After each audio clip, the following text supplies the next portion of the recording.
আল্লাহ কখনো চাবি না বানাইয়া ওইটার তালা বানায় নাই। কথা কন, তালাও যেহেতু আছে ওই তালার চাবিও বানিয়েছে কে? মা আনজালাল্লাহু দাআন ইল্লা আনজালাল্লাহু লাহু শিফা।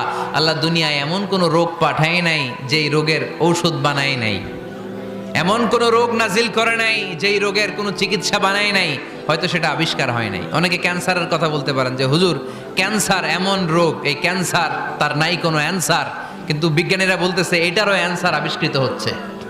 সুবহানাল্লাহ কইবেন না? কিছু কিছু ক্ষেত্রে হয়েও গিয়েছে। এজন্য দুঃখের পরেই আছে সুখ, কষ্টের পরেই আছে আনন্দ। এই দুনিয়াটাই এরকম, কষ্টের পরই আনন্দ। দেখবেন তারাবির নামাজ 20 রাকাত পড়তে কষ্ট লাগে না? কোমরে ব্যথা, হাঁটুতে ব্যথা, কিন্তু 20টা রাকাত যখন শেষ করে মসজিদ থেকে বের হই একটা আনন্দ আছে না নাই? কষ্ট করে পরীক্ষার জন্য প্রিপারেশন নিলেন আপনি কয়েক মাস, কিন্তু ফলাফল যখন ভালো হয় তখন